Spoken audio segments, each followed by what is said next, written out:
You guys can talk or whatever. I'm just gonna share this out a few places.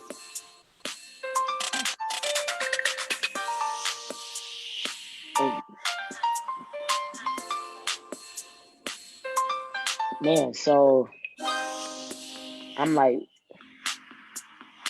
oh, Go ahead, I'm listening. so I got distracted by the music. I'm dead. I forgot what I was even gonna say. That's funny.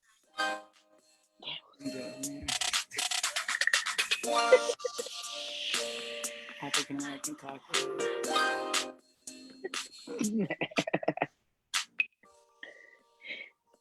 Well, while we're sitting here, anybody watching that likes this type of stuff, please come help me. So who? The black man. Yeah, what shows you guys watching? You know what? There's a show on Amazon right now that's really cool, and it's hella funny because it's like about capitalism and death. And then it's kind of interesting how they like capitalism can go too far, right? So where they just market our whole lives and they run out, so they just start to market our death. And like how that works, like they sell you a place where you can be. So when you die, they like take your mental memories and they put you in an AI. And like that's hella problematic. But anyway. Put you in the AI? What's that? Like artificial intelligence? Artificial intelligence. Oh, okay. Like what? That still ties you. Like you could basically just die because someone got tired of paying for you. Like it's a cell phone bill. Your dead relative survives because of that extra financial commitment. It's like Black Mirror. Yeah, Black Mirror is crazy. I've kind of watched that, but I stopped watching it. Me too. I used to enjoy it more. What about you? Man, I'm not really a TV person. I'm more of a movie person, but the TV shows I've been watching, like The Shy. I love The Shy. There's other ones that I watch, but their season has to come back up again. But like The Good Doctor, 911, Little Fires Everywhere. Hulu has all the cuts. Yeah, has all the slides. But no good shows are out are still playing right now. I'm actually watching this new show. Is crazy. It's called Love Victor. It's hella random. Oh, it's really good. I finished. It's actually. It's cute. It is cute. It's weird because I'm like I'm not usually into stuff like that, but something like draws you into it, and I like it. So I'm on episode 6, and I just started like 2 days ago. And I probably would have been done, but only because of like I'm doing other stuff with my life. You know what I mean? Yeah. I don't always just get to sit down, and watch TV or whatever. But I'm on episode 6 already, and that says a lot, especially because I don't watch shows like that. But it's a cute little show. It is. All I right. finished it in like 3 days. So welcome back to the Federal Way Black Collective's weekly live stream show, Thursday Thoughts. Information is power, and we, the Federal Way Black Collective, consider ourselves a powerful vehicle of providing factual and relevant information to the public. We keep you up to date with education, youth, city policy, and politics, as well as keeping current and relevant events that happen daily relevant. We are made up of Lynn, myself, political strategist extraordinaire, Lamont, community advocate and owner of Lifestyles Barber Academy, James, the silent assassin, and of course, Drew, your favorite producer, is holding it down at home due to COVID. So don't forget to give me a little bit of grace, because this is not my ministry. We are sponsored by Rugged Genius, evancook.com, Pretty Grind Entertainment, Positive Vibes, located in the Commons Mall, as well as online at positivevibes1111.com. Thank you for joining us tonight. Hi, guys. Hello. Hey, thanks for having me. Yes. Tonight we got to bring back some little episode favorites. We have Ashley with Washington Can, and I'm so excited. We have Hikma with us, and me and Hikma get to work together on other circles. So I love working with her. I don't know if you want to say your list of organizations. I'll say one. where we intersect. But this is Hikma. I am the political action committee manager at the Children's Campaign Fund, where Lynn is a board member, and we're a nonpartisan organization dedicated to electing state leaders who will champion the health and well-being of our state's children and youth. So a lot of the, I guess, legislators you will see, or you did see on your ballots, we got to interview and endorse some of them. So I'm excited for this conversation. I'm really excited because Hikma, you know, you actually got to endorse a lot of people I've never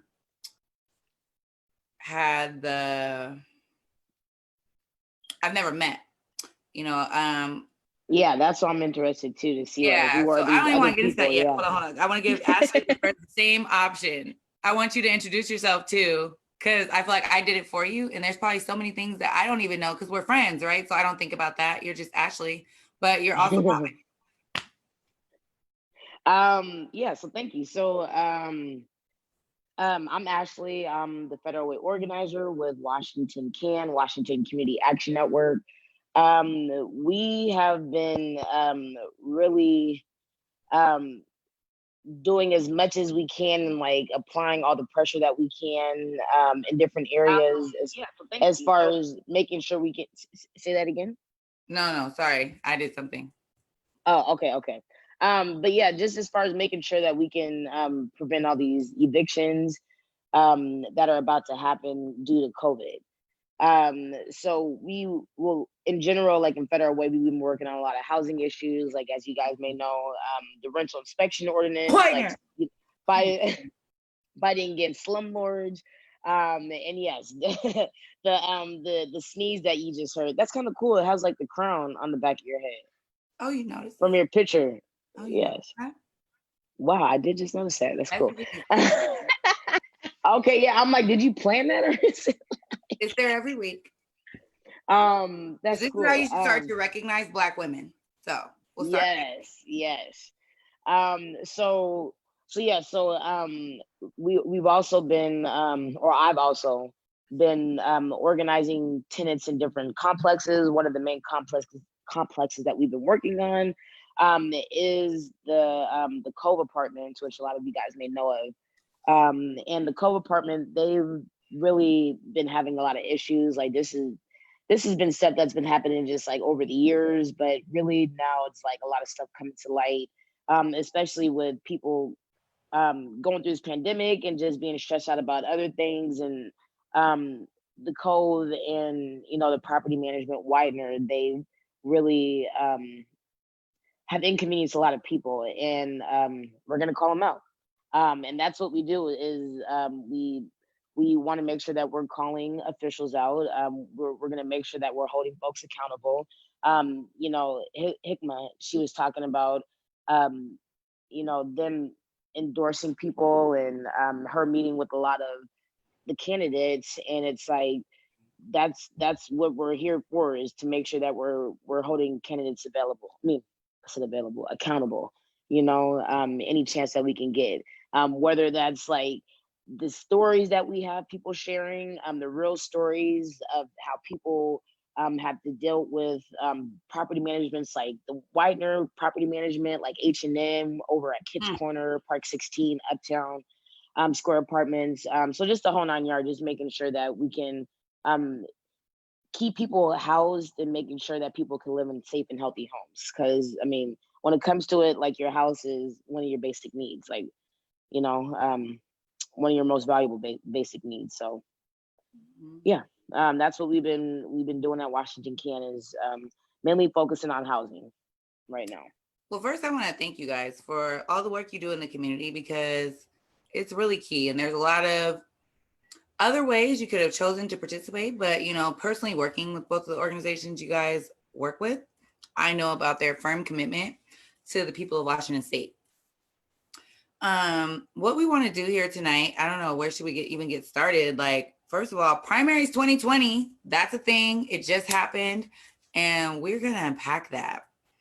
I think that it's really important that we as Black people begin to understand the importance. Shout out to Maya McManus, with Urban League. We sit on a couple calls together, and she has definitely been helping me in my capacity building to understand the importance of power mapping. So I think it's really important after a primary election to set ourselves up for the general, to power map who are our friends, who are not our friends. Why did we vote the way we voted? Maybe I wanted some more clarity on other candidates or even issues that'll be on the ballot in November, or things that aren't on the ballot that should have made it there, especially in this critical time. Because let's not forget, like, we're in the midst of a freaking pandemic. So in my personal opinion, anyone that has not pivoted, red flag. I think that's what's important for our community. So that's kind of what we wanted to talk to you guys about tonight. I see so much. First of all, shout out to the chat. They're in there networking. I mean, girl, there's been coffee scheduled. Like, it's going down in the chat tonight. They're like, we are activating our community, and that's amazing. That's what this is about. All power to the people. So where do you guys want to like start? I mean, we could just start like the governor, or we could start the issues, or we could start at the bottom, precinct committee officer races. Where do we want to start? Issues. Man, there's so many. I guess issues. Man, and the governor race is good as well, because there's like 1,000 people. Yeah, there's like 1,000 people that ran for that. So that's yeah, and there's like we, even if we focused on federal way, I would honestly say like the rent issue is way out of, I think, what people like kind of think about. I think in this city, I'll say a conservative number. So the number that we talk about in meetings is different and it's higher, but let's be conservative. Let's say it's $5 million that is now default rent in the city of Federal Way, but that only applies to 15% of residents. So like other people, we don't even have a way to track. And we have 100,000 residents. Can you tell me a little about what was on the ballot in Federal Way? Yes. So the only issue we had on the ballot was Prop 1, which was an initiative to increase funding to the fire department, South King County Fire. And I do kind of want to start there, not because I'm like against funding the fire department, but because levies are an amazing way to start conversations, because they affect our communities differently than like these issue focused. They're not like super left, super right. So let's warm up there. How did you guys feel about, or what would you guys feel? Because I don't think you guys live in the 30th in particular. And this isn't restricted to the 30th. We're the Federal Way Black Collective, but we are an organization that serves the whole state. So we just focus here. But these online forums are designed to be applicable to anyone. And so I'm sure they were not the only municipality to have a Prop 1 initiative. So maybe not just the Federal Way focus, but the Prop 1 focus.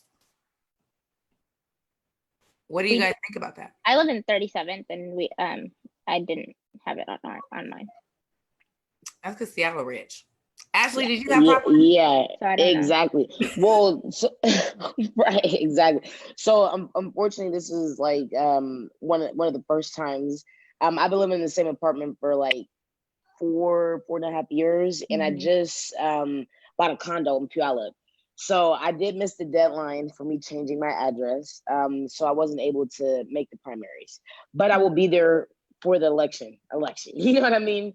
Yeah. So I'm not sure if ours has it. But your district changed. I know exactly. It changed from the 33rd, and I think my new district is, don't quote me, but I feel like it's the 41st, something like that. Oh, we know. I know it's a very red state. Add Ashley. She's trying to get connected. But it's Puyallup, so whatever Puyallup is, and I've only been there for a month now, so it's and I've been like transitioning, having to move and all that, but I know that it's definitely a conservative city, conservative district. A little sidebar really quick, I was driving, and I, like, right by my house there was the Blue Lives Matter they had the flags out, you know. Yikes. Yeah, exactly. So that's like the reality that, and people are honking and like, you know what I mean, in support. So I'm like, wow, these people are like in support of this, you know. But I rolled my window down. I was like, Black Lives Matter, Black Lives Matter. And one of the ladies, she was like, yes, they do. I'm like, okay, thanks. But yeah, that was just a little sidebar. But I have not seen, I've seen people in my little area. It's a big, like, it's like the 320th area. So there's been a lot of people in my area right there, pretty much with signs up, and I haven't seen anything about the fire department at all. So it might have just been like kind of like one of those federal way ones, but I wonder what they're using it for, or Well, what's. it's South King County fire, so I'm not sure. I think Oh, Puyallup South. might border on that. Oh, Like, I'm Pierce County. That's why. Okay, that's why. Okay, yeah. but yeah, they wanted for more fire trucks. You know, I'm sure they need fire trucks, but Like this. Okay, I don't know. Like the reason why I thought it'd be interesting for you is because you're a new homeowner. Right. So this is probably the first time these property taxes have actually had an impact on you. I mean, I'm not sure because I literally only been a homeowner for a month, so yeah, I mean, it's kind of hard. Yeah, Thank you. You know what I mean? So it's like, I'm not sure the fluctuation, but I do know that as a renter, like those property taxes are reflected on the renters. You know what I mean? Say that again. Can you unpack that actually? What does that Yeah, mean? yeah, exactly. So like, you know, landlords are always talking about like when people are going in, why is my rent raising $100, $300, like $400? I've seen $500 rent increases, you know, and they're like, well, property taxes.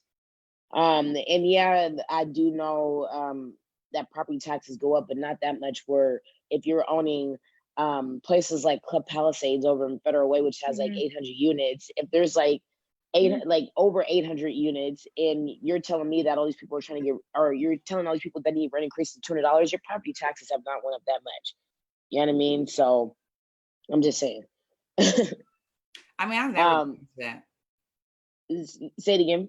I've never bought into that, but right, exactly. You know, and that's another reason why, like for issue wise, like it's like, you know, why rent control is something big that Washington has definitely always fought for. y'all are Because trying to change the yeah, Constitution. right, exactly. Well, you know, places, New York, San Francisco, there's a lot of places that have rent control, and really, when you think about it too, is just like these high rent increases are kicking people out of their home. I mean, a lot of people have became homeless because of it. You know, and then people complain about the homeless. You know, well, it's like they can't afford a place. You know, so we expect when they're even going into a place thinking that they're going to pay one amount, and they're already struggling to pay that, and then the next year you want them to pay $100 more or $200 more. You know, that's $200, $2,400 extra that they didn't already have. You know, so it's just we've been fighting for that for a while now on a state level, because we are. You know, I'm the federal organizer. We work a lot in Federal Way. We have other cities as well, like Lithia, Tacoma, Kent, Seattle, of course, but that's something on the state level we've been pushing.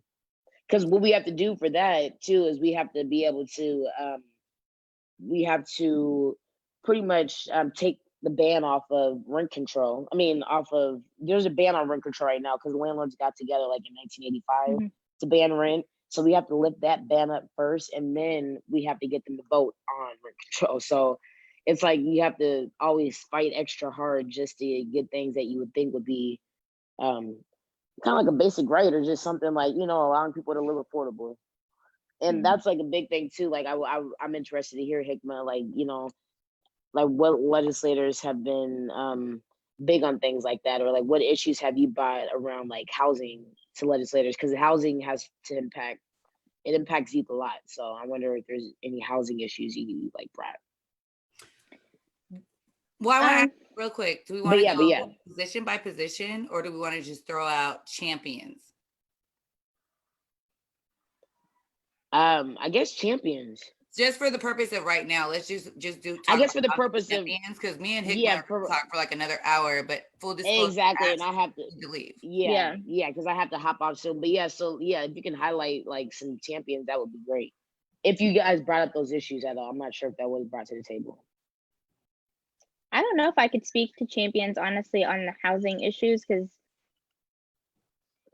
I'll be honest, a lot of my work is around children and youth, which again, we should talk about families and like displacing families, which includes children and youth. And then again, also a lot of my work has been focused on more of the county and not necessarily state level.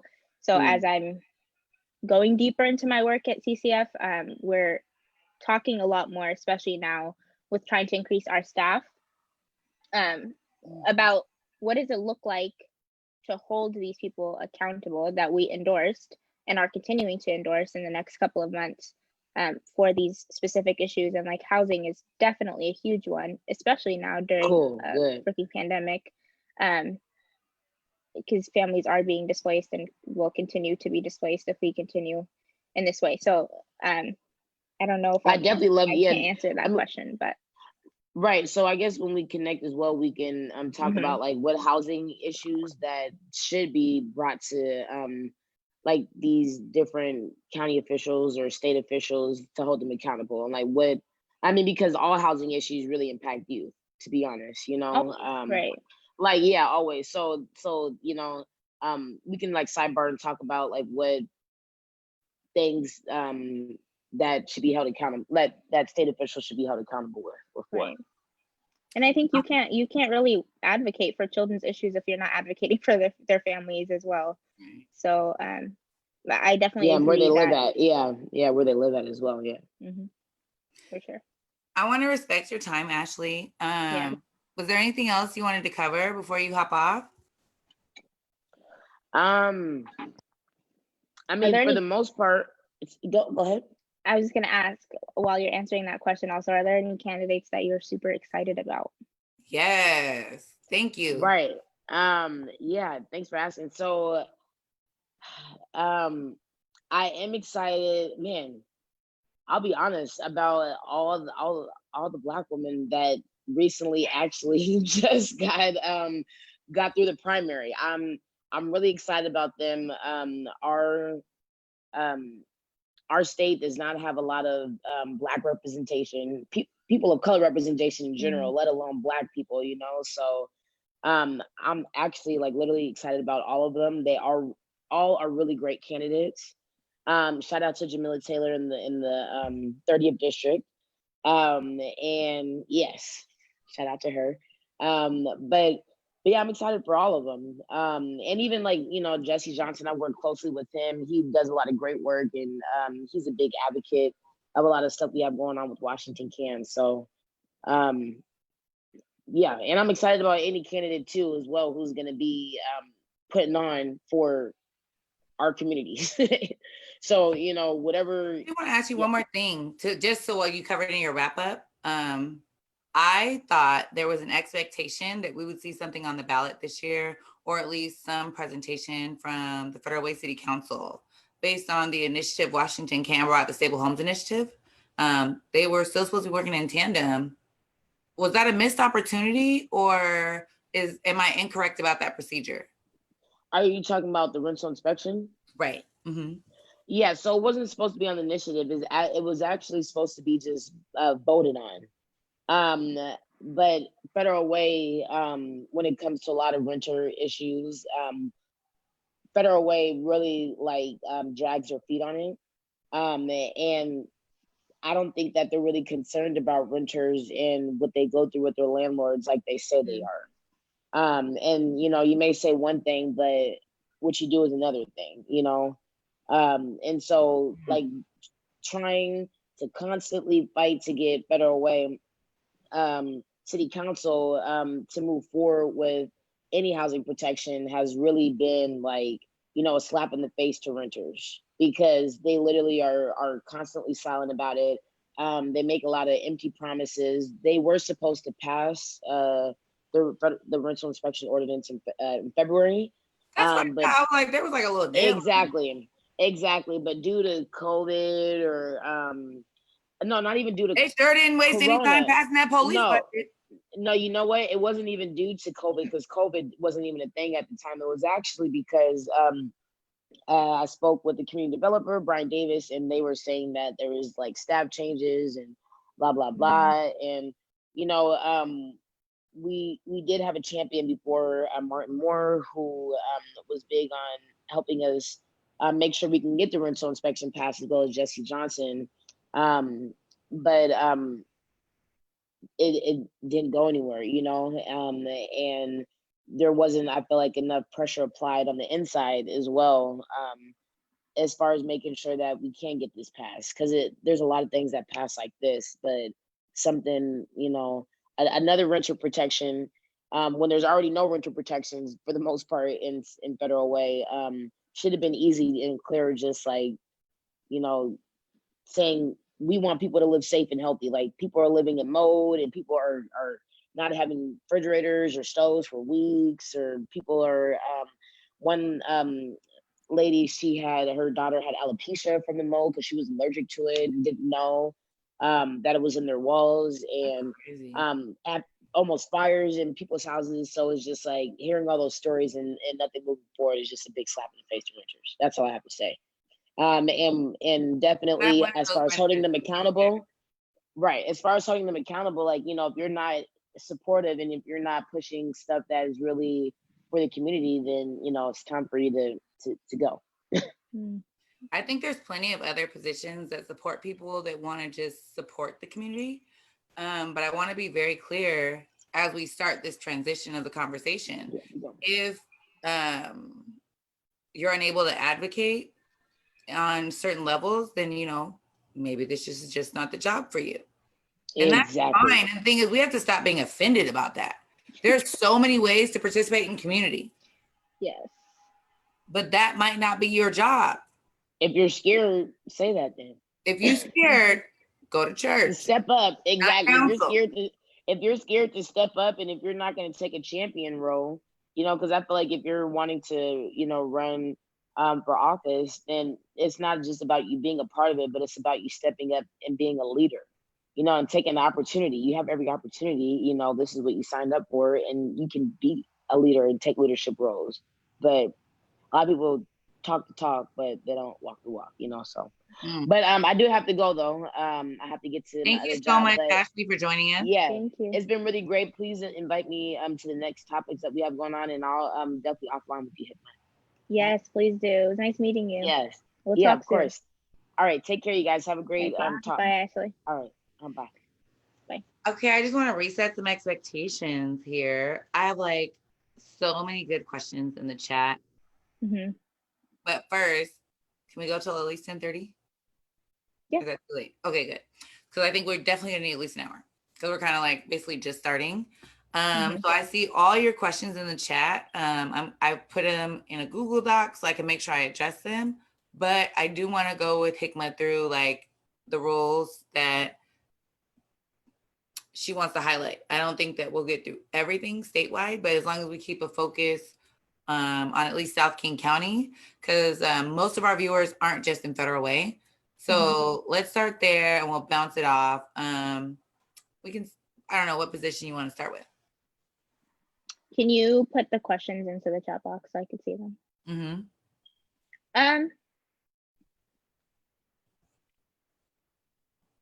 I actually want to start with PCOs, because I want you to tell me more about, because that's where I just feel like I know the least. Everybody wants to make me talk. No. No, because that's where I feel. No, let's do that. So what do you want to know about PCOs? Well, like, I just don't know shit about the people that were on my ballot. I'm like, how am I supposed to? And that's a problem, clearly, on their behalf. But also, I tried to do research, and I'm like, I can't find anything about you people. And you won't, because, like, I'll be honest, I am a PCO, but I don't think we can, like, take donations or anything like that. So, and I might be wrong, but I've always financed my own exposure to the community. And so it's not something you can like, as far as I know, it's not something you can fundraise for. But I would argue I'm probably incorrect and just like thinking about it wrong because it is an elected official. So there's probably just something that needs to happen with the PDC. But also, one of the names on our list for the 37th where I live was just a first name. There was no last name.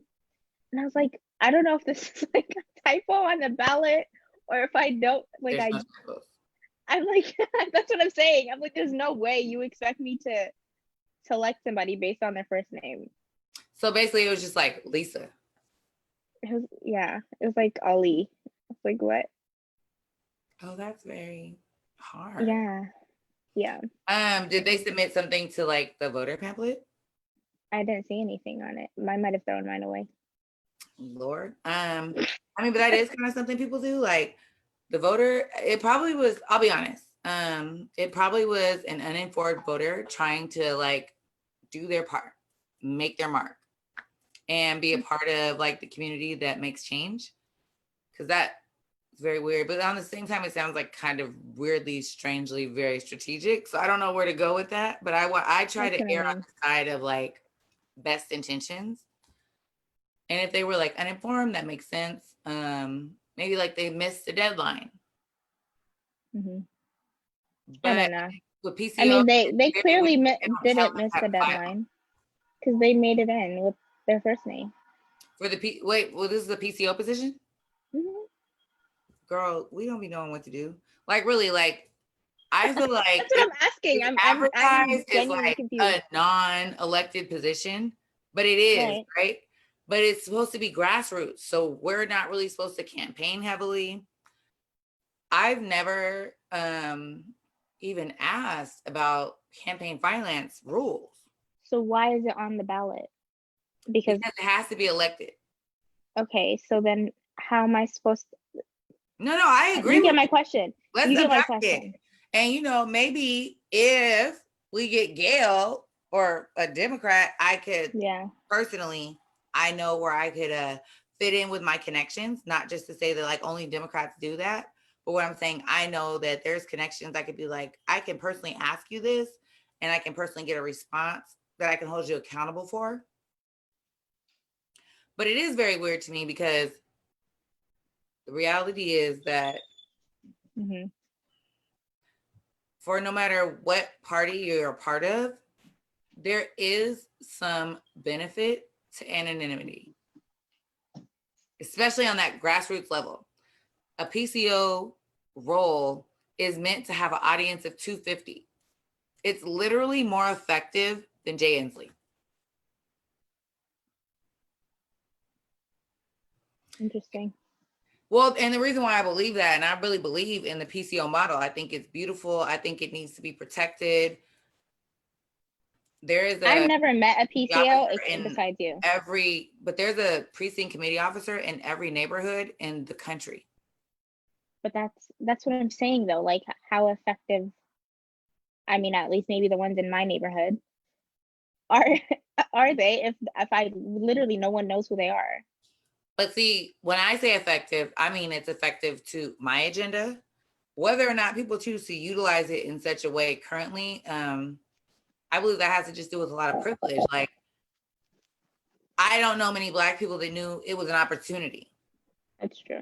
So let's start there, right? And then just because it's an opportunity, it's not an elected position that comes with pay. So that or can really else, still using when you have to also like develop your own knowledge base. That's very valid. And so you have to want to give a lot or and already be connected in your community before it to be effective. Because what I see really effective now is just as like a silo of the campaign manager.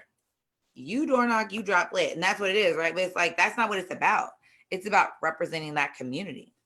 So I mean, like me personally, I take my shit serious. I don't care what it is. If it happens in I know you do. Like I'll be on the phone with you and I hear you talking to people in the neighborhood. Like I know you take it seriously. And that's honestly, that's the first time I saw it in action. And that's why I was like, okay, maybe this is something, because I've never, honestly, I don't vote for that. I haven't voted for PCOs before until this year. And that's because of you. I'm not gonna lie, because I was like, oh, this feels like something I should take part in. I want to unpack it. I want more people too, because honestly, like it's okay. So what I'm gonna commit to is doing another show about this, because I got like 20 more comments. But I want to do this again, and I want to talk about this specifically because it's more so that I don't really think people understand what could be done. So you have to like unlock your brain to dream, right? So when they say like this is what the position is, even if you're a legislator, when you look at I want to be a state rep, they just give you like guidelines. They don't say that's all you can do. So if I have access, I can also look at the access I have in the rest of my life. And I think the biggest thing that a PCO has, even more stronghold than legislators, is that we have the ability to be relational. So legislators come, and because they are down in Olympia, they are, getting their best policy life in order. That's their perspective, and like that's where they need to live. But we need precinct committee officers to support them. Like we should be the ones to gather the information, because they can't meet with every single resident. That's just not, it just doesn't make sense. But if they only had to meet with, like what in my district in particular, in the 30th, there's 3 legislators, 1 senator, 2 House of Representative members. So those 3 people could easily meet with 250 people. Like they could schedule a town hall, whatever, but they can't schedule a meeting with like the 100,000 residents of people in Federal Way. Right. And it's obviously also not like feasible, right? Because if I do my part and I walk my neighborhood every day, I don't need to be like, oh, neighbor, what's your problem? I already know what their problem is because I deal with them every day. But we also can't just keep expecting people to build bridges for free.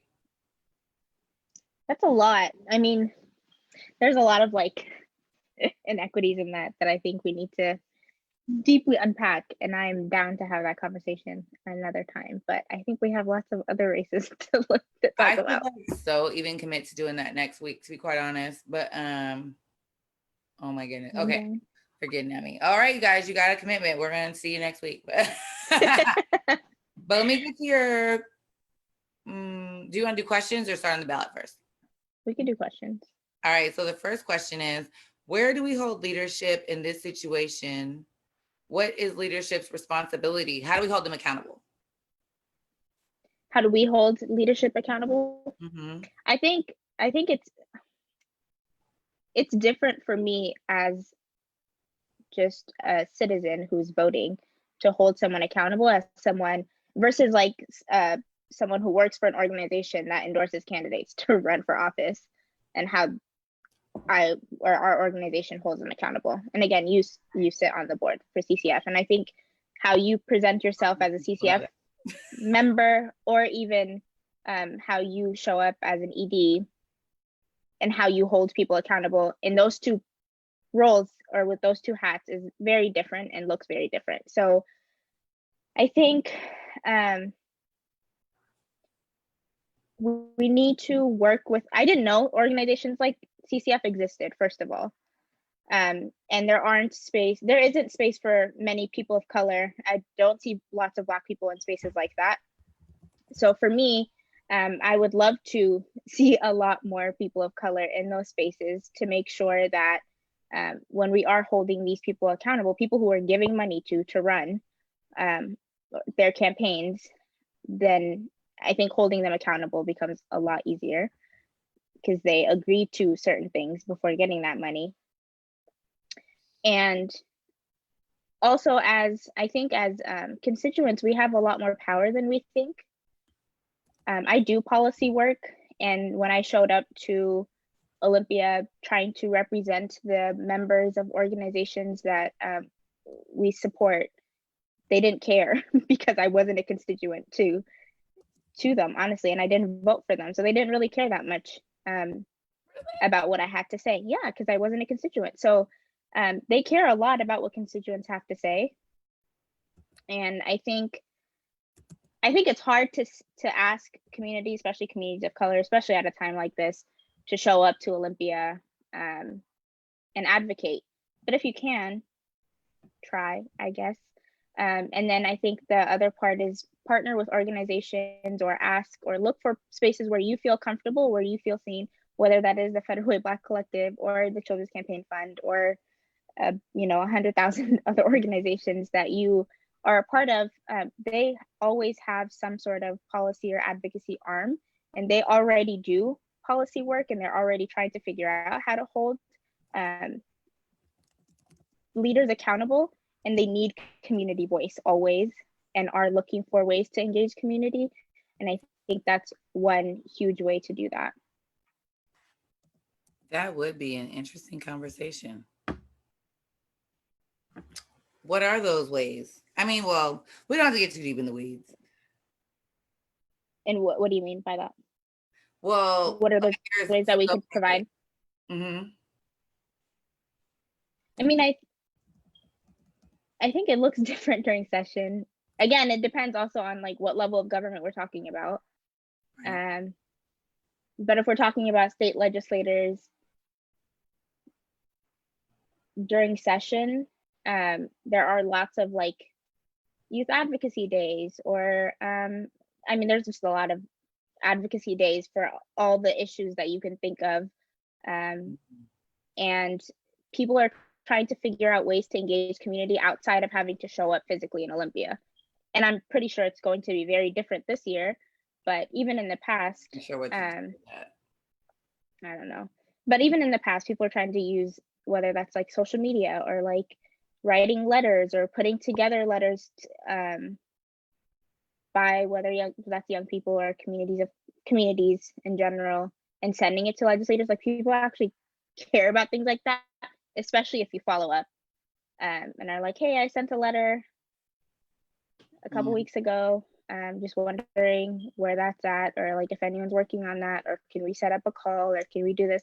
Like, people genuinely care. I think for a long time I thought of elected officials are like these unreachable people, but they're basic human beings just like us who are trying to do their jobs right.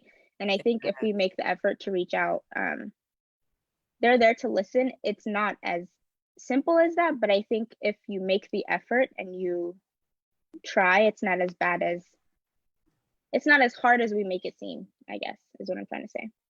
It's not, I think I had a similar perspective as you. Like, they just seem like that, like up in the sky, like, they're legislators, they're like way over there, they're always in Olympia. And so understanding those processes, that they're not in Olympia for one full time, and that it's kind of essentially a very streamlined part-time job. Like, right. They are in Olympia for a number of months, and then they come back to their district, and they're also going back to their regular jobs. Yeah. Which I would argue, I really just want to understand why that is what's going on. Like, I don't really understand why it's part-time regular jobs. I personally am like a champion of ethics, and I just don't see how that could ever work. I don't care if you're the most principled person. The reality is, if you work for Hallmark, right? Don't know why I'm using them, but Hallmark, they make gift cards, right? That seems unimportant to legislature, but it is. Like, legislature passes laws around printing. So it's like all of these are conflicts. I honestly did not know that legislators had other jobs until like 2 years ago. Right. And like they're required to, possible. Pretty much. I don't understand how that's possible. Not every state is like that. It's a choice thing, not a force thing.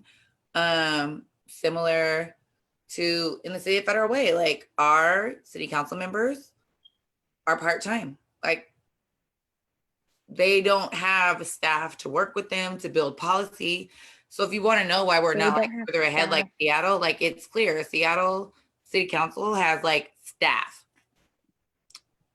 Our city council has one staff member. For all of them? Not even just for all of them. She works on other shit. She just like, you need something, cool. But it's like, she also manages programs. She does all that for the city of Federal Way. So it's like, shout out to Jerry Lynn, actually. Hey, we appreciate you. But it's unrealistic. Like if you're running government, I'm going to need you to Yeah, that's a lot. Government. Yeah. I honestly feel like that's where we're kind of disadvantaged because a lot of the information that they receive, they don't have the time to build on it. Yeah, I think, like thinking back to the accountability question, I think when legislators or just any elected officials running for office, they make lots of promises, right? I think one thing we forget to ask them is like, how can we hold you accountable? And how do we make sure that you will continue to do these things? And what are you how are we going to know that you're doing these things? How often will you come back and check in and tell us? And how are you going to do that? Because I think there's an expectation that we go and tell them what we need, and I feel like that's not really an expectation when they're running. Like though they come and look. People are supposed to figure out how to reach like 500 people. No, it's not. But they come to us though when they're a lot of them come to us when they're running and like ask us what we need, and they're the ones begging for our support all the time. And I think that energy needs to stay after they win. That same. No, that ass. They need to continue to come back and say, what do you need? And we don't need to be the ones that keep going back to them. And I think if they build that relationship, it's easier for us to go to them. Exactly. Like that same relationship you depended on when you asked for that endorsement questionnaire. Right. Or when you were asking if that check was going to arrive. I need you to have that same enthusiasm regarding being a champion. Right. Let's see. So there was a build on this question. What does power mapping and takeaway lessons, including clean finance, look like for us to have Black leadership and BIPOC at level of statewide positions?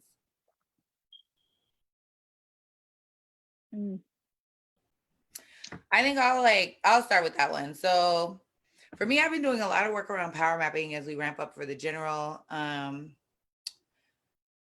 And what I take away is that any organization that has a need from a legislator, you should be power mapping. Because I think the biggest takeaway is politics, religion, your paycheck. These are no longer dirty words, and they never should have been. So it's like, we need to normalize these conversations. That's why it was important to make sure this happened tonight. But we also need to normalize the quest for information. Like, it shouldn't be hard for you to find those answers. I guess that's where I would start. I think also, I think we all know how white a lot of political spaces are. And we know why historically. But I think it's really important, especially for those of us that are already in those spaces right now, to keep bringing on other people and creating space for other people the same way someone created space for us. And I really do, like, honestly, it's because of other Black leaders who created space for me that I was able to create space for other Black people in this work. And I've seen that multiply so much in the past, honestly, like 2 years that I've been doing policy work, and how much of an impact that has had in the community and the organizations that I've been a part of. Blows your mind, right? Like, it blows your mind, right? Like, it's yeah, 100%. I didn't think this like light switch. Yeah, and it's huge too. It's obviously like a huge domino effect, just like that one space that one person made for me, and how much of an impact that has had. And it sucks that we have to do that, but that's just kind of our reality. But yeah, I agree to power mapping, and like that really helped me a lot with getting a lot of the roles that I have, and like reaching out to, again, like it's all about connections and who you know. And yeah, it gets you places, I guess. I think the connections thing is a little interesting. As I look around, I see that I post, I'll get to that later. But I look around and I see these things, and I know that it is difficult. I think that 2020 is a different year because one, we were already ramped up to fight Trump. And then we just got smacked in the face. Like, you know, we just thought that this would be how we do this. And then like life changed. COVID-19, regardless how you feel about it, like it's changed our lives. Mm-hmm. And it's going to continue to change them for some time. And that's debatable. You know, me personally, I think it's changed our lives for forever. Some people think this is going to end soon. You're entitled. I'm entitled. We don't have to go there. But as far as like power mapping and things like that, all of this ties in to why this year was critically important. And why I'm also like, I refuse to not unpack how do we hold people accountable? Not unpack, like right now, today, what my expectation was August 3rd and how I felt August 5th. Because August 4th was the day of the primary. Mm. And I just felt like a lot of promises were made. So in 2019, the DNC made a formal apology to Black people in Atlanta. They had a conference.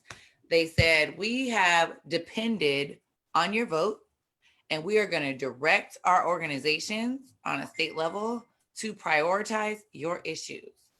So what that meant to me was, boom, I need to join, which I did. And actually, I was already joined. I was already a member of the Washington State Dems Central Committee. So I was like, I'm already in place for all this. And so after August 4th, I was just like hella confused. Like, who missed the memo? Like, who writes the memo? Because clearly, let's back up, because I don't deal with blame. Shit's fucked up. If you don't agree, I don't care. But what I can say is I have proof that the DNC made a commitment. I have proof that the Washington State Dems made a commitment. I've never seen a commitment from the Republicans. So we shouldn't hold them accountable because they made it clear how they feel. And that's what's up. They show up for issues that align with them. And there's something to be said about being upfront about who you are. And I don't have a problem with that. Like, you know, it just lets me know we may not be able where to I stand. my cookout. Yes. That's fine. Mm-hmm. I just would rather know that. So I'm just struggling right now because like I was super gung-ho. I've been busting my ass personally. And I know like a gang of other young Black leaders. I don't want to speak for you, but I mean, I would say like probably yourself included. We're just like A plus B must always equal C. And shit ain't adding up. I don't know if I was ever, I mean, I think I'm very political, but I don't think I was as committed to a political party as you have been. I mean, I'm not gonna lie, I do vote Democrat. I was Zoom for that. No. I do. I chose up. I'm like, registered Democrat. Listen, I'm not gonna choose up for nobody that doesn't choose up for me, because clearly they keep saying shit and it's not. It's just not there, you know. And I'm not mad at you. I'm just saying I'm acknowledging that I chose up. Yeah. No, I'm just saying I refuse. Not I refuse to do that. I don't feel motivated to do that, honestly. I wish I would have just sat back a little bit more. And the same way I expected for my electeds, I should have expected a commitment from the party. Personally. Not just like, oh, I see this on a paper. And maybe that's where I was disillusioned. Maybe that's where a lot of people like me, because I've seen new Black people, right? Like we've all joined, you know, after 2016. So I think a lot of us are hurting that made that choice. Oh, for sure. I honestly feel like, I don't know, did you choose that better? You know, to be nonpartisan? I don't know. Okay, I wouldn't say nonpartisan. I mean, not to align yourself and where you dedicate your resources. Yeah, I think I've been more on candidates and focusing on candidates and issues that I'm focused on, and they do tend to be more democratic. I mean, almost always, but I have not put my time and resources into the party because I just don't feel like I honestly don't feel like it has done the same for our communities. And I felt and that. when they have, it was, I feel like it was transactional. It was because they wanted something, because they wanted our votes, or they wanted whatever, you know what I mean? Mhm. So it doesn't feel genuine or authentic to me at all. So I'm just not gonna do that, and not at this point in my life, at least. I understand that. I don't know, maybe I'm jaded a little bit, but I feel like for me, I walked into it, and there's something, I've already admitted that this was like, not a part of the equation. But when I was, doing my mathematical, that new math, I completely understand why that is the party that our community appears to champion. But I also just want to be like real and be like, that's also an illusion. I don't know that I agree that most Black people are Democrats. I don't either. I think that most vocal Maybe in Washington people State. like myself align themselves, like the ones you see are Democrats. But not everybody chooses to talk about things. Honestly, I think if you go into like the root of democratic values and like Republican values, minus, the basic like racist shit, like the blatant racism, let's be honest. I feel like a lot of our communities actually align with more small government, more Republican values, at least from what I've seen. So I don't know. I think there's also that's a like lack referendum. Was it referendum 90? We talked about that like 2 weeks ago on the show, and I was like, I have to push back a little because I really feel like we're fighting another community's battle. The reality is that Washington is like 13% Black, and we're highly concentrated in Snohomish, King, and Pierce County. Right. So those 3 counties have had sex ed for years. So I'm not sure why we're fighting it. It's not going to change. If the law passes or doesn't, nothing changes. Nothing changes in Federal Way Public Schools. Nothing changes in Seattle Public Schools. Right. So I don't know why all these people that live here are like so upset. Advocating for it, yeah. But what's interesting, like, let's think about that. Like, I don't want to unpack that because that's like going so down a rabbit hole. We'll do that another show. But I think that's definitely interesting. And there's a lot there. So I definitely want to encourage you all there like watching to continue to do your own research in those areas, especially as it relates to referendums. Because one thing I hate about referendums is the language gets very confusing with the way they present it. So if you, which I feel like is intentional, but that's another conversation. It is, because like if you want it, you say approve it, but it's like, didn't we already approve it? So shouldn't we be like not approving the challenge of the bill? But that's a whole other thing. I digress. I want to, okay, Hikma, can you give me till 10:30?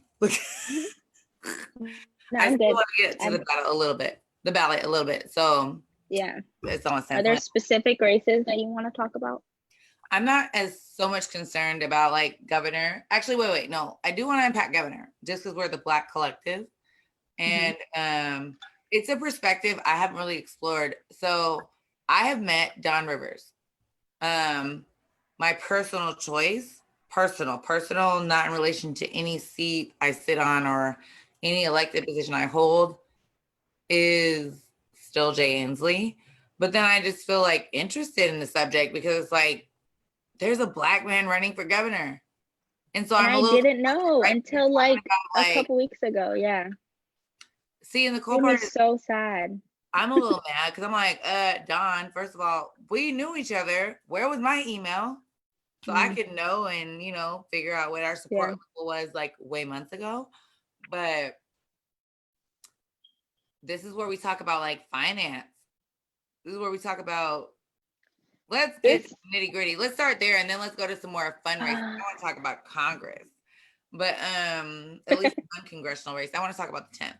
But I'm curious because like, I think for him, it's interesting because I don't want to say it, but y'all heard me. But it's not that, it's that we're not so sold on the marketability of his financial backers. But like, why does it matter? Like, if we just want to really be real, as a Black man trying to run for Congress, because he ran for Congress last year, or governor. What district did he run for Congress? What district? Oh, I'm going to say the one I don't know. I don't know which one he ran in because I didn't even know that you could run in a district you did not live in for Congress. So I discovered that this year.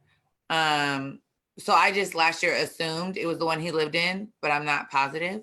But he definitely ran the same year my mom ran for Senate. So in 2018, he ran for Congress. Okay. We met on that campaign trail.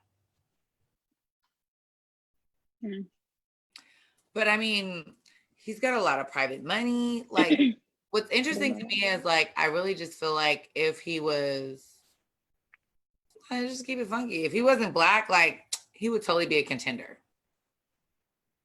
He's got a lot of private money. Like, there's so many white people, right? That I'm just like, what the fuck are you doing here?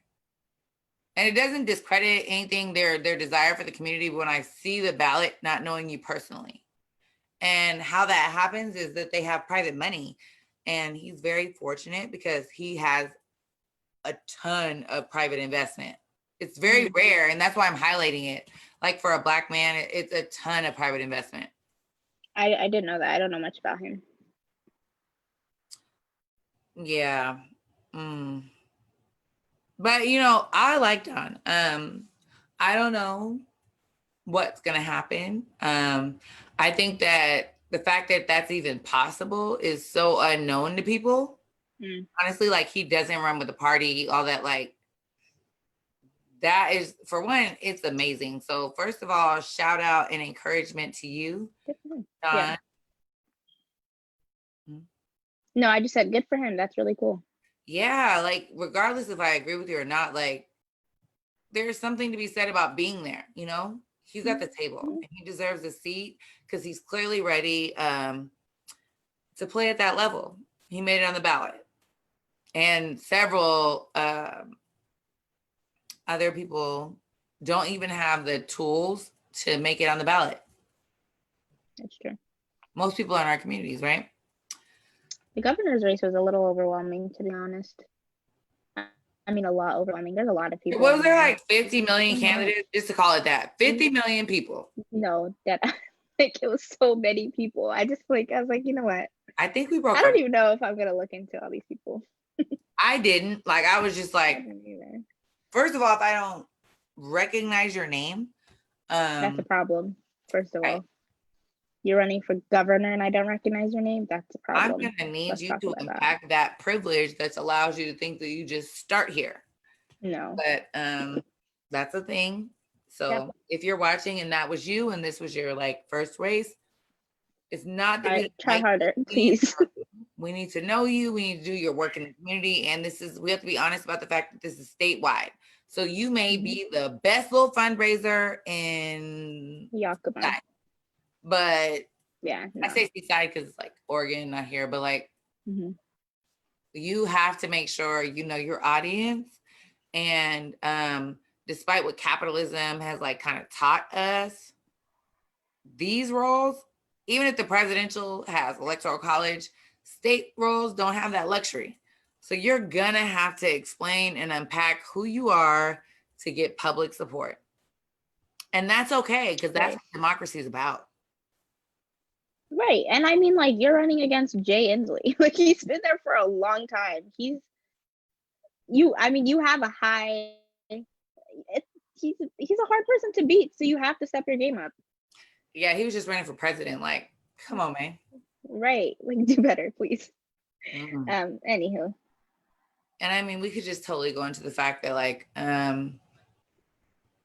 mean, I think it's just like a super low bar that if you're a politician and there's a public health crisis, your personal feelings should not come into account. Like, the reality is you are a part of a governmental system, and there are publicly funded scientists and all that. So I'm gonna need you to stay in your lane, and that's that. So all these cowboy rallies, I just really want to understand, even if it is like, you could think it's about freedom of speech, but it's not. Like, it's just not. If there's something that is a law and you don't follow it, just like I hear people scream, what about black on black crime? What about laws that aren't being followed? Like, freedom of speech is one thing, but freedom of speech does not imply that you can break emergency orders. You know, like protests, every protest I've known or signed on to as an executive director has included an element of following the law. So we encourage protesters to wear masks. We encourage protesters to follow social distancing. If you're not doing that, then I struggle with how you would be an effective legislator. Yes. And that is to everyone that held campaign rallies without masks. Because you're gross. But anyways, I won't go too deep into that. Let me see. Yes, I love my crown. Thank you, guys. So I missed a question because Ashley had to hop off. Actually, no, I don't want to do that one. I'm sorry. I'm going to message you, but I'm not going to do it right here.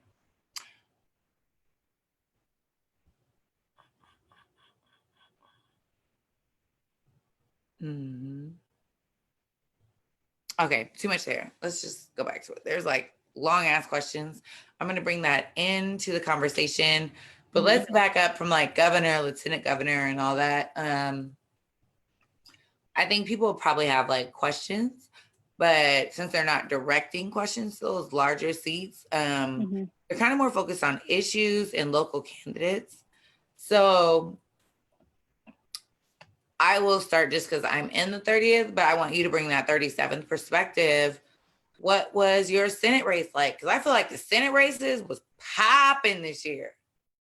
In the 37th? We don't have Senate races in the 37th, did we? Oh, no. I'm sorry. House of Rep races. Because we didn't. Yeah. Listen, we have, my heart hurts talking about this. We have two really great candidates in the 37th, two really great Black candidates. And I don't know how to put it into words, but it's been really difficult for me to vote for one because one, I think they have very similar priorities and policies.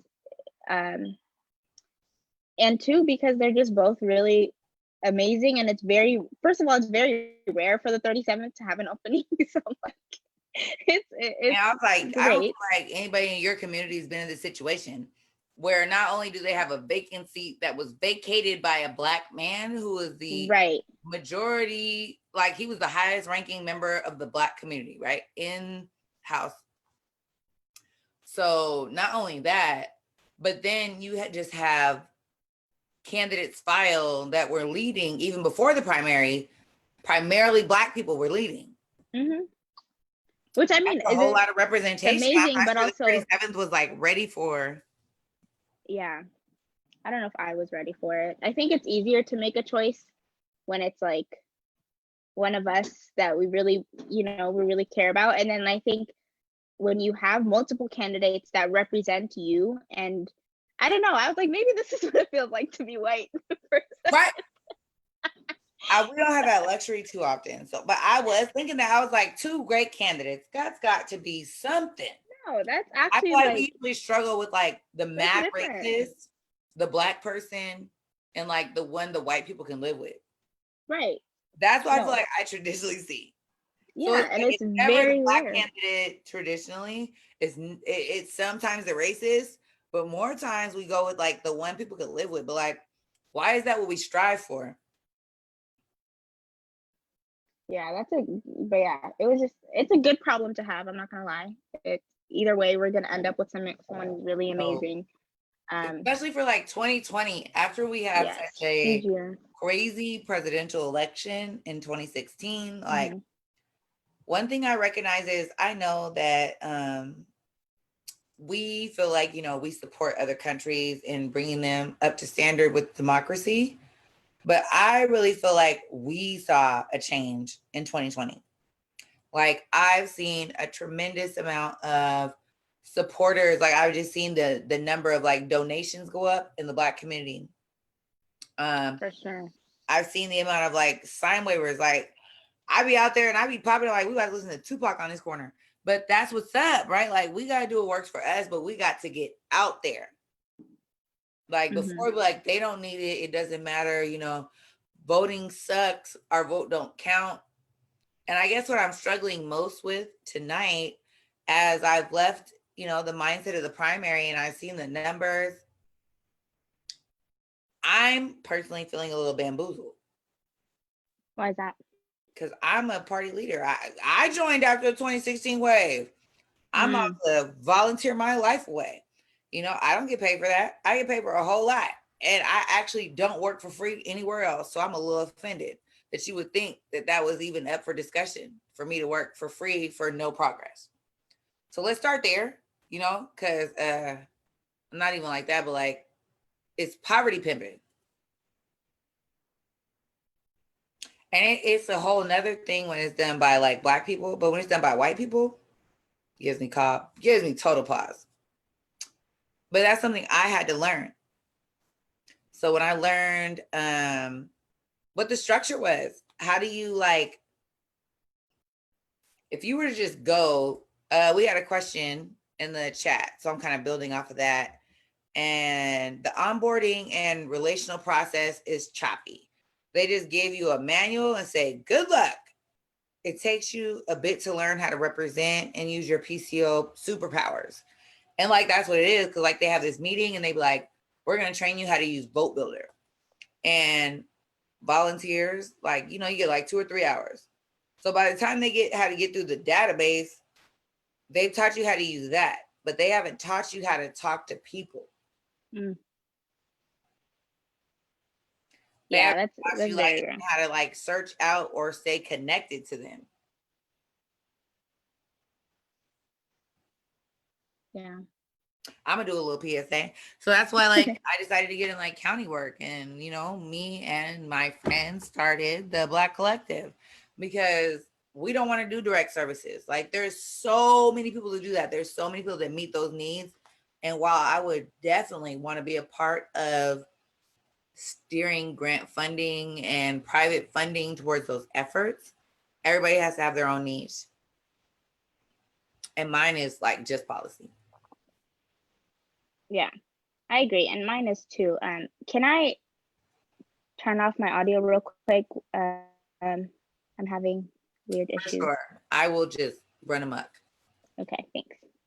So while we're taking like a brief break, I just want to get an opportunity to go through you guys' questions. Make sure they're all there, because we kind of did this a little out of order. So we've talked about kind of how we feel about PCOs, what you know about PCOs, and there's still so much to unpack. So I want to make sure we cover candidates that can really like breathe life into the conversation. So we're going to cover candidates specifically in the 30th and in the 37th, because that's where we live. So if you have questions about those candidates and like what happened in their race, to be so interesting. One thing I wanted to highlight, I haven't had a chance to bring up yet, is like, did any of you guys get a chance to check out the Stranger article? The reason why I say that is, I mean, I don't have stock in the Stranger, but what I thought was interesting is very often, you know, people are just like, oh my gosh, politics are so boring. Lynn, how do you stay focused? And I'm like, y'all don't know. Politics, I'm really, matter of fact, Sai, you're on here. Hit him up. We need Bravo. There's 11 hip hop. There should be like 11 politics. It's that deep to me. I would argue that it's actually a little bit more important, and the drama is that entertaining. So if you guys look at that article in The Stranger, you're gonna see like how they just give that life to it. Politics don't have to be boring. It's how we tell the narrative. It's how we're telling the stories to our friends and our family. It's how we're being those trusted messengers in our community. So I guess it more so to me depends on what type of trusted messenger you would like to be. You could focus on transit, which shout out to Sound Transit, one of our community partners. I've appreciated the work we've done with them, understanding what they're building and navigating how to empower our communities to participate. You know, like how to get jobs with them, how to understand what they're doing. Like, you know, when that business disappears from your neighborhood, those are some of the things we're focusing on in regards to power mapping. We're building those bridges with the Black Collective. Hikma's back now, so now I can be quiet. No, you're good. I was listening to, I was still listening to you. I had my earbuds in, but yeah, I do agree that we need some sort of reality show for politics, especially in Washington State, which you would never expect, but it gets crazy. I swear, I don't think people know how good it gets. I want to, okay, so let's talk about like our candidates. So I'm going to start with you. There was drama in the 37th. It wasn't like super prevalent, but it was like, because there was like 2 Black candidates, like that doesn't happen. So it was like, whoa, we have exponential power here. Because before, I feel like it'd be like, either we get this person in or we just got to suffer. Yeah. And I really like, and I'm not gonna lie, I haven't been part of that conversation, but I've had conversations with people in the community about like, who do we vote for? And again, like they have very similar policies, honestly. And for some of my friends, it was like, no, I want to elect a Black woman. So they voted for a Black woman. And then for, I don't know, it just depends on, it's very different, again, to have options. And right, I think I feel like that's even a conversation I'm not sure we've ever been able to have. Like, yeah, and advertising a Black woman over a Black man has just never really been a thing. Yeah. And it's interesting because I know in my district, Jamila's running, Jesse's running, but for 2 different seats, which you're was there not 2 seats available in the 37th? There is, but no one ran. They didn't run against Santos. I don't know. But see, now let's talk about power mapping. That was an opportunity. And I'm not saying it was the right one, but what if they would have run together? You know, like, I mean, let's be honest, like or whatever. there were more Black candidates in the race that they ran for. In the race that I only know about those ones because they was in the paper and I'm in the 30th. Well, I think Andrea Copain was also another candidate. She dropped out, but I think she was the one that was, if I remember correctly, she was the one that was endorsed by Eric Pettigrew. That's why I be saying that. You guys feel that tea. So like when she left and it was like, I apologize. Right, like at the but I want to say that when she pulled out, she endorsed Chikundi. Yeah, she did. But when she pulled out, it was about her baby. I mean, not her physical baby. Well, yeah, her organization. Right, you know? Mm-hmm. And I think I just don't. Cool. I don't know how, like, honestly, for me, it was like coin flipping to be like, who do I vote for? like, I honestly didn't know who to vote for. I had a really hard All time. those qualified candidates right there available. Which is great problem to have, but also what I was worried about was that we would be so split that they neither would have enough support to win. But enforce one of the other candidates. Yeah, but then, I mean, looking at the results. So I want to be clear, if that happened in King County in the 37th, I don't want to hear that dumb shit about the presidential election. Y'all could just do the right thing. So let's start there. I don't even talk about the presidential elections. Me neither. That is like a headache. I'm not even sure I want to get into like any more higher offices than state reps. I will say this, in the 30th, I was really excited because we have a neighboring district with Tawana. And so yeah, you have such cool candidates in South King. Yeah, it's interesting. Like when I was really looking at her history, like it's funny. The very first time I met her was actually on this show. Oh. I hit her up on Facebook and I was like, yo, would you come on the show? And like showed up. I've read really good things her about election, her. I didn't even know she was running at the time. Yeah. So it's very interesting. And then, because of that, I advocated for her personally, not as a member of the Black Collective or ED of the Black Collective. It was as a state committee rep. So totally separate. But I just recognize that need. It's about, this aligns with our values. You say this is what you want, and she's got that. But the 30th district Dems have never endorsed a candidate from another district. So we kind of like, that was also and you all endorsed her? When we're talking about Black people and what power we have within the party. Let's be real. Like that was never a consideration until I asked. That's what I mean. I was so, I don't know if scared is the right word, but I just didn't know how much power I had until I was like, how much can I push? Right. Sometimes I was like, well, y'all gonna let me do this? I'm just gonna ask until I get a no, and I haven't so far. So hey, stick with that, because like I believe that's a better strategy. Like for me, I'm like such a calculated risk, but I think that's like not the best strategy because I limit myself. Don't tell yourself no. Yeah. And that's especially with things like this, I think there's a lot more room for other people to tell us no anyway. So there's no need for us to do it ourselves. we just get used to it. But I think it's interesting, right? Yeah. Like we have all these spaces where they do, even like our 4 races, like you guys had like 4 or 5 people in that 37th race. But it was very interesting for me to see 4 people in each race for our state house positions. There hasn't really been like that widespread, like, you might have one that has four people, right? But to have 2 positions, to have 4 people, that's a lot. And it was a lot. Like I'm looking through the stranger, and it's funny because shout out to Phenomenal She for inviting me and school board director Phillips to meet with their girls. They're a mentorship program for, they're really cool, 16 to 24, and they were like, hey, come talk to us about ballots. And so I was like, I don't want to be like a party representative. I need to be like the executive director type, where it's just sharing information with these young Black women. And they were sponges.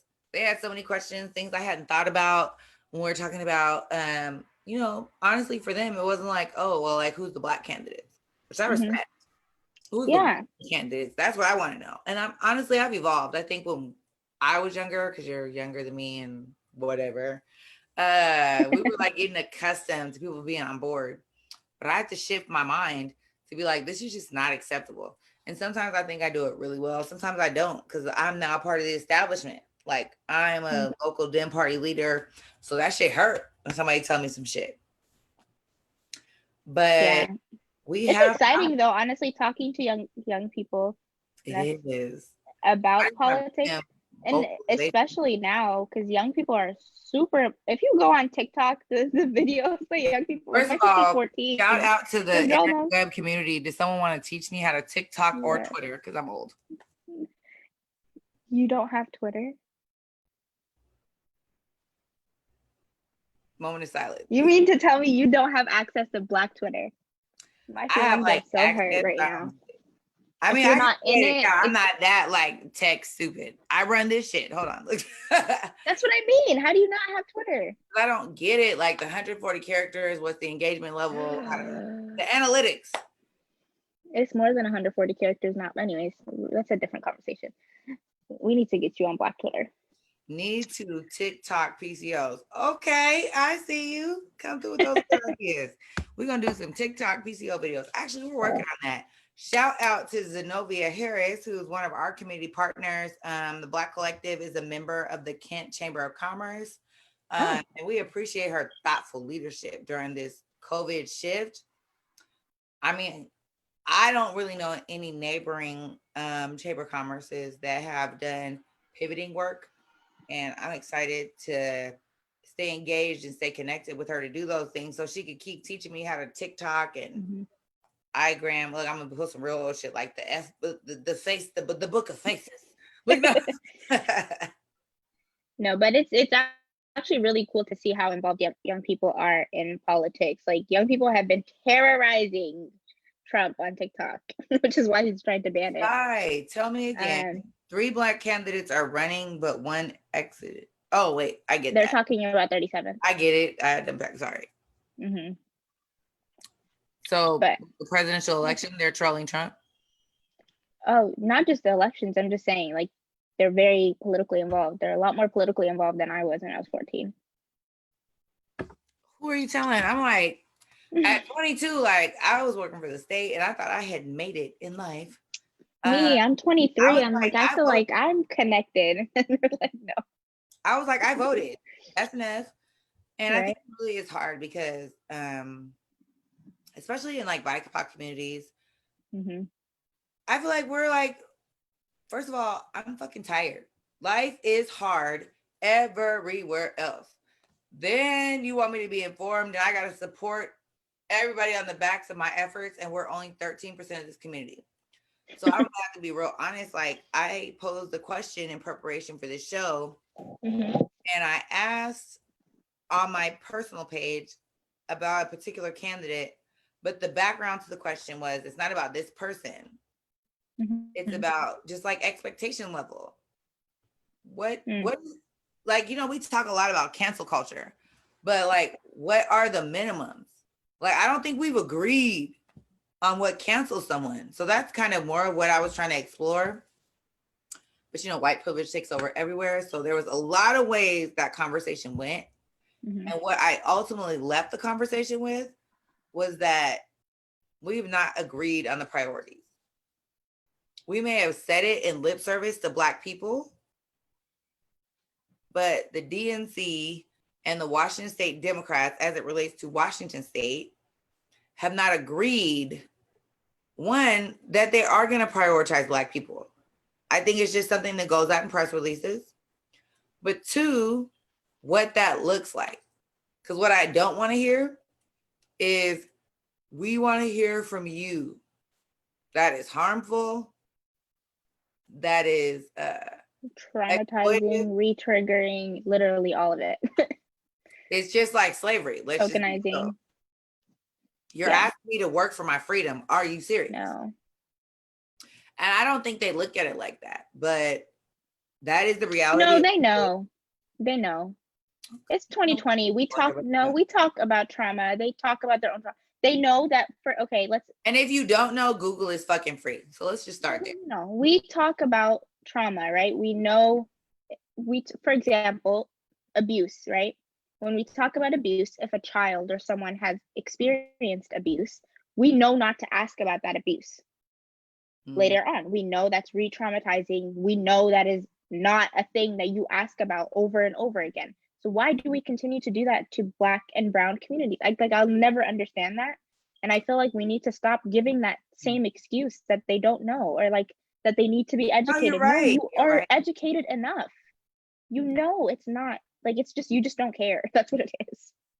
And I think it's hard for us to like accept, and we want to be nice. But you're right. I think I'm tired of being challenge myself today. I make a lot of self challenges.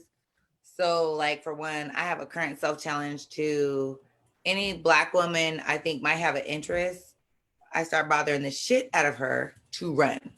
What does it look like? I got a squad. We got a team. I will Olivia Pope this shit. We got this. But yes. I mean, even further, it's like, why am I fighting for them? In this conversation, you know, I need to do better. So thank you, because I'm fighting for something I haven't even confirmed. Why do I assume that this is a barrier? I know a whole lot of barriers for my community and nobody gives a fuck. So why am I gifting them a barrier? Yeah. So you're right. I think also another thing that, you know, thinking about having two great candidates in the 37th, what are our expectations of what great candidates are? I think, like, I was really thinking about after I had, you know, turned in my ballot, dropped it off, I was home. I was like, actually, though, who did I vote for? And what do I actually know about them? Is it just that they're liked by the community, they're Black, and like, beyond that, what do I know? And I think sometimes we get carried away by the fact that people are from our community. So we assume, we fill in the blanks for a lot of people. And it's great to see representation, obviously. And we know for a fact that when people come from our communities, they do know our struggles. That is an expectation, and we know that. But for white people, what they got to do was ask for shit that they wanted. And then when now I, in our district, have the ability or the space to actually ask for things that we want. And it's not necessarily just about, it's not just about what they have to offer, or like what they're, you know, how they're presenting themselves, or like what we are excited about, excited to see Black people in office. That's great. But like, what is the next step? And what are the policies they're actually going to be working on? Like, exactly. It's so different. And I'm glad that we're forced to have that conversation. And I personally, honestly, did not think about it. I'm like, I was just waiting for someone to drop off, someone not to do well, and then we're just going to end up with one person. I'm going to end up voting for that person. That's genuinely what I thought. And then it didn't happen. I was like, oh shit, I actually have to do some research on these people. And I'm like, oh, they're very similar. Or at least the information I found on them was very similar. Neither of them had reached out to anyone I work with or anyone I know. Besides the fact that they both did interviews with the Children's Campaign Fund, but we haven't endorsed anyone in that district yet. But still, like, they're very, very similar in that. So what's looking next? at power as we look forward, because it is 10:30, so as I extend this a little bit more, as we look forward, that is something to build on. There are districts that we can begin to leverage our power. If there are still two Black candidates in the 37th, how do we hold them accountable? Like, we have that opportunity. Like, before, like a Black candidate, a white candidate, we were like, shit, we better double down on the Black one. But right now, we got an opportunity to really unpack that. Like, what does it mean? Like, what are you willing to do? How bold are you willing to get? Because come on, man, it's COVID. Everybody got needs. Everybody's disadvantaged. Being Black is it's harder. We all know, right? To prioritize that, because we finally just got named a public health crisis, and then they're gonna have that pandemic. I'm like, we just can't have nothing to ourselves, not even a health crisis. But as we navigate this, how do we prioritize it? Yeah. Yes, I think Strickland will definitely help us. I'm reading comments. But what does that mean? What does what mean? That access to more Black candidates, that access to them staying in the general, like for the general, not just for all intents and future purposes, but what does that mean for the 37th? Because, like, I'll be honest, I'm not sure it's ever just been like at the primary level. I just want to celebrate in this. Like, let's be real. That's what I mean. Like, that's has it ever been that it's gonna be one of us, period? Yeah. No. This is about accountability. Like, now we can hold Chikundi and Kirsten accountable. because one of you are going to make it.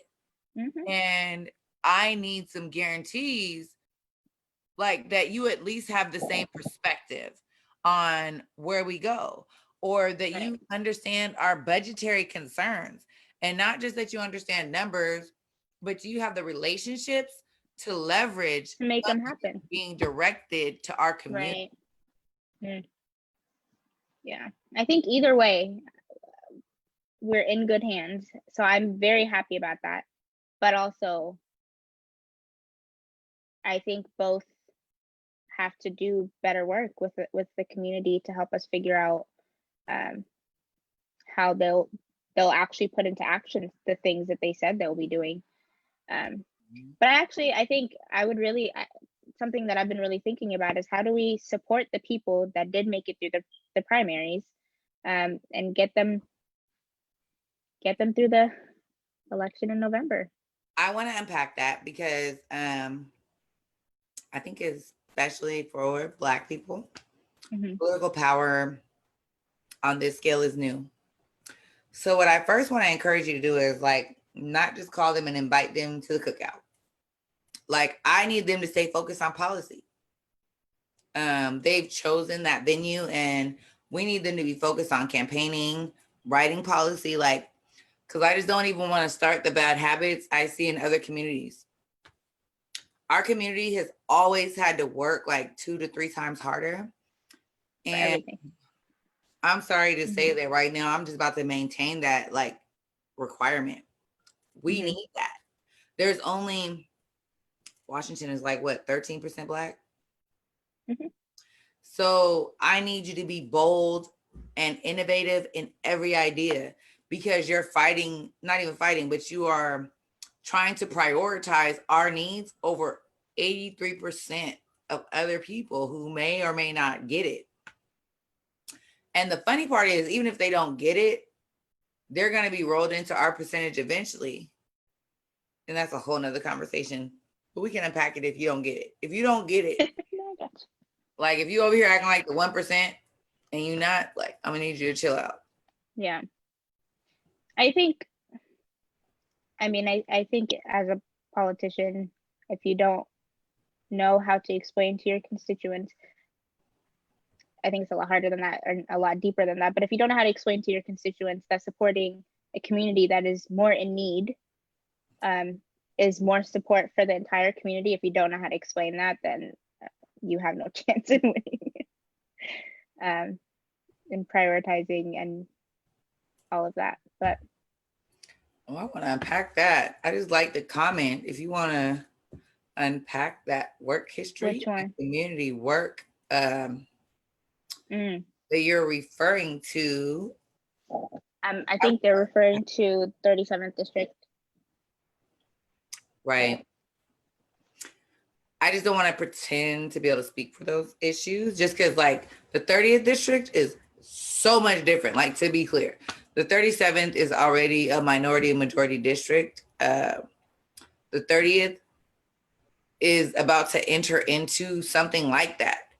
But that's still an expectation as a result of the census. So we're like your little sister. So we're not used to having these kind of choices. But I'm grateful, because I would argue that shout out to Rep. Johnson, honestly, because when I look back, he killed it last session. Man, not only did he kill it, but we got to be real. Like, we got to understand the fact that he didn't run until Trump won. So thank you for answering the call, staying bold, staying engaged, learning, and wanting to advance, not for yourself. Because I definitely see that. I want candidates in the 30th and 37th that activate their communities. Like, there are state boards and commissions in Olympia. If your legislator is not having conversations with you about how to get appointed, you should be asking them at this point, because it's like, what's good? It's an election year and you have time to hold them accountable. So we're talking about how do we hold them accountable? The best time is election year, unless you have a strong relationship. But I would argue that it's also so important to build that relationship. Mm-hmm. Do you have any tips I you agree. would offer? What was that? Do you have any tips you would offer to like that connection point?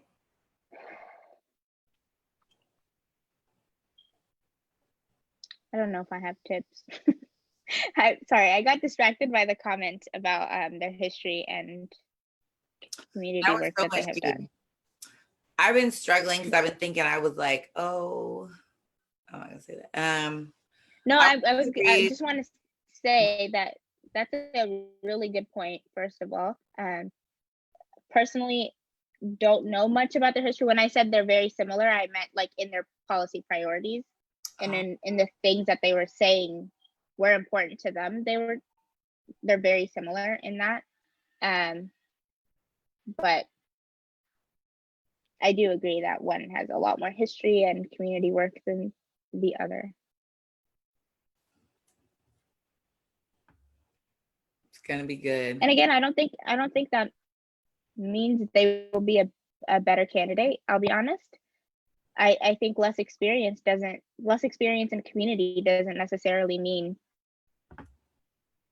you won't be a great candidate in office. I think you could, I don't know. I think it's just about how you've taken that experience and how you'll put that into action in Olympia. But either way, again, I really do think we have two really great candidates. And when I said they're very similar, I meant in their policy priorities. I agree. I think that what's important is that one thing I want to discourage, at least my people from, is I don't think we should become issue voters. I think that's something we've already seen play out that doesn't really work. It's just what do you mean by that? Politics, like, don't be like, oh, well, this person supports abortion, so I'm a vote. Like, there's so many more things than that. And just because they do, like, I need you to decide if they like commit embezzlement. You're not just gonna be like, oh, but they support this. It's not about that. It's about like well-rounded. It's just so much more than that. And we have to understand what that looks like for politicians. And so I don't know, I know that we're like, I want to be anti-cancel culture, but at the same time, I think that we have a responsibility. If you sign your name on, like, because I feel like election documents are like federal documents, then you are making a commitment. And I'm not sure many people understand that commitment fully. And ignorance does not, like, excuse you from understanding the law. And there's a fancy way to say that in the whole RCW, but it just doesn't excuse you. So it shouldn't excuse candidates either. Like, we can have good intentions. And I want to be clear, I'm not talking about the 37th. I am just in general. Yeah, in general. Mm-hmm. I want to dispel the narrative that, Black people just want to elect Black candidates. That's not true. We want candidates that care about Black people. That's what we want. You can be whatever you want, or you can be whatever you were born, because you can't be whatever you want. But as far as race, oh God, that's the wrong thing to say too. That's not really true. Oh. No, I know what you're trying to get at. I think that's an expectation though, and I think that's something we really need to have a conversation about, because as the political field, or even just like nonprofits, just in general, a lot of spaces are becoming a lot more diverse, and I think it's becoming a more than the bare minimum, and we need to have conversations about, like, it's not just about having Black people. Like, we're not gonna and TP time, but like, no, it's not just about having Black people on our board. It's not just about hiring Black people. It's about, are these people really the right person? And when they get there, why is the expectation that, like, they tell you how to do diversity work? Yeah, and then they expect all of build you to be cars. the same. Like, if I worked at Ford, I just want to engineer New cards. Now you're like, take this volunteer board position and tell us how we can make life better for you as an employee. Like, yikes. That doesn't make sense. Because honestly, the real oppression started in communities of oppressors. So do me a favor and gather your hosts. Do your work. Yes. Like in your communities, if you know that your community has taken a stance as a colonizer, right? And let's be clear, that's not just white people. But if that's been what it is, it could be in healthcare, right? Because why is healthcare for profit? You're a colonizer. Yeah. Like, that's not right. You're just a part of that weird ass movement. Children, families, we all suffer because of those thought processes. No, but that's definitely something that we, as especially Black communities, but as communities of color, we need to talk about as fields are diversifying a lot more. And I'm really glad somebody checked me, because I was that person. I was like, I'm just going to wait for the last standing Black person. I'm going to vote for them. And I was that person. And I'm really glad that they're saying, like, look into the policies and the history and in the community. I need to do that. And you're right. That's kind of what I was trying to get at. But I do need to do that. And I think we all need to do that and expect more than just the bare minimum, and actually look at who are we voting for, and are they actually reflective of the people that we want to be representing us. But as we go to the general, like, I even want to be like more clear, like, it is August and I'm going to need you guys to at least join as members of your legislative districts before November. Like, this shit is timed. Like, literally, you have to be a part of those. Of your legislative district? I don't know if I agree with that. Join your legislative district? Well, I say like that a party. You have to do that to be a PCO right now. You can't just file, because we've missed that. So you can't file to be a PCO for another 2 years. So in order to connect with your local district, you would like have to join to have voting privileges. So that's why I say that. So explain to me what are the perks, I guess, privileges, or what does it do for me to join my legislative district? I'll be honest. Or what does it do for the community? As a regular member, as a Black person, I feel like it gives you the privilege of free labor. But as a board member, I get privilege of that, right? So as a PCO or a board member, there's just differences. You could just pay the $20 membership, and I personally, that's pointless to me. But I want that vote on the board. I want that precinct committee officer vote, because being a precinct committee officer, you're like the council member of the 250 nearest households to you. So you speak for them. So you have a chance to be at those meetings. And I can't speak for every district, but I know in the 30th, all of our legislators attend our meeting. It's an opportunity to have dialogue. Like, Senator Wilson, and I'm using her just because she's not up for election. So it's not like it can't be construed as like, oh, she wants something. She's not currently up for election. And she's cool. She's great. The last meeting, like, we were working on resolutions. Right. But like, they're there. Right. Other people were there, but I'm saying they're running. I don't want to like highlight them, but she was there and she made her presence felt. And what we experienced in the 30th is very fortunate. I'm not sure why all districts don't require their legislators to be there, because you want us to door knock for you. You want us to print expensive ass mailers. See, I don't agree with that though. That's a horrible structure. And there's so many inequities in that. And I understand that that's where our structure is right now, but I don't think us continuing to, again, this is a place where we can agree to disagree, but I don't think we continuing will to be. I really feel frustrated because I feel like the primary failed, because like I joined a system that I wanted to change. That the reality is there's not many people in our community that could prepare me for the position that I was catapulted in. So I went from a nobody, a vote, I'm just being real, like a one vote, to someone that controls things. I sit on a committee of 200 people that make decisions for the entire state. And I would argue that I mean, we want access, right? So it's not irresponsible. But what is that process so you really understand what's at stake? I get it so much more now than I did 6 months ago. Yes, but I don't think I need to be there in order to have to get it. And I don't want, you know what I mean? Like that, those structures don't, I just don't like that we feel like we have to continue to, and this is as somebody who works in systems and like. So like it shouldn't be, no, I agree with you. Like I was talking about earlier, like there's 7 council members in a city. It doesn't make sense that 100,000 plus residents fight for their attention. No, I agree. But what I'm saying is like, no, I'm trying to make sure. Is that what you're saying? I'm sorry.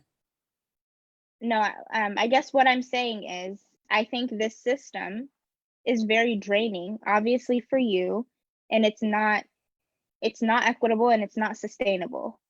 And it's not reaching people unless the person who is a PCO is doing an amazing job as you are. And I think, and I'm completely against that structure. And what I'm saying is like, I understand that it's there and we're trying to reach voters, obviously.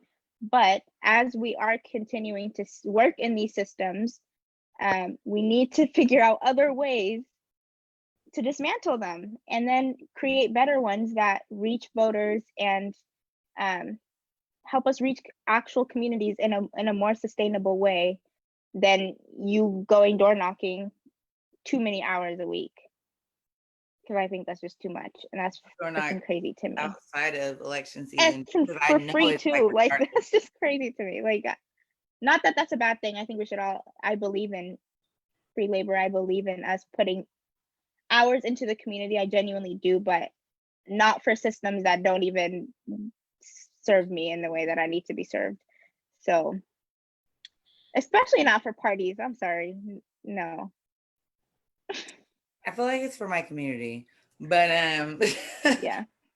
No, I see that. That's what I'm saying. So like I think it makes sense. Obviously, this thing is there for a reason and it's working. You're literally reaching people, and I've heard you talk to people while I'm on the phone with you and it reaching them. And no, genuinely, like it's very authentic. It's very authentic, and I've definitely seen it, but I've also never met another person that's a PCO besides you. And that's a problem. So clearly the system's not working and we need to figure out other ways to reach community is all I'm saying. Okay, that tells me a lot. And I'm gonna be honest, that's what I wanted to hear, right? I think I told you this when we were like talking about this show. I guess I didn't realize that I'm like part of the establishment now in my personal life. So I wanted to make sure like the community has the opportunity to have this conversation, and I want to hear. Mm-hmm. So for me, I heard some changes I need to make as a party leader, but I also heard changes I need to make as a community leader. Mm. So I'm excited for both of those. I want to, I can't even say my favorite line. I was going to say, I want to respect your time, but now that we're an hour over, I don't know. You're good. I'm good. It feels authentic, so I don't feel like I'm working or anything. So it was good. So 11 is like my max. No, yeah, I am done. But I want to go over our announcements. So next week, I think we can definitely commit to, we're going to unpack this a little further. We want to, I'm going to reach out to a few people and we'll make sure to have like a PCO conversation. I think that's really important, especially as we ramp up. Anybody that filed in May, they don't go into office until January. So all those unfilled precincts could be working to discuss not only the general election, but figuring out what their community needs are, ramping up for COVID-19 special session discussions. Like, I think the biggest thing I do different in my precinct, and I say precinct loosely because the precincts I used to work in are actually vacant. So I work 3 precincts. That's a choice. It's not a forced thing, but I think that's just how Black women choose to operate. It's just a thing we do, right? Those are my babies. So when I started in that first precinct, that gave me a chance. It hasn't been filled. So I'm never going to like leave them until I hand them off. But why don't we all do that, right? That shouldn't just be something I do. When you take over a new precinct, why does your old PCO not like introduce you to your neighbors? Like this is not, it's transactional. And I'm gonna be real, Democrats, Republicans, the like, if you want to stay transactional, that is over. We are done. I am tired. Performative, transactional, that's like. We all tired. We're done. Yeah. And it's just not acceptable anymore. So you're gonna have to do, I agree. I gotta knock comment. If all you're doing is door knocking, you lost me. I feel you. Like it's so much more. I hate door knocking. You gotta owe me something. Like you gotta do something for me. So that's what I try to do in these conversations, right? Like we're giving them value for one. Who are these people? Like making them come to your homes on Facebook Live and being like, we're not gonna be in our suits and our stuffy ties and our flags in the background, all that. No. We're gonna sit at our houses. We're gonna unpack this and get comfy. But okay, so let me do announcements. Next week, we are gonna talk so much more about PCOs and the primaries. I feel like we'll just continue that conversation to ramp up to the general. We need to get out the vote. If you want a get out the vote sign with the general information and the information about registering to vote online, since the election centers are closed in person for the most part, please let us know. I think that's really it. Anything else? No, that's all for me. Aww. If you would like to see our CCF, the Children's Campaign Fund endorsed candidates, we will put the link in there. Yes, please put that link in there, and then we'll share some more information. But besides that, man, you guys have a great night and tune in next week, okay? Thanks, Lynn. Thank you.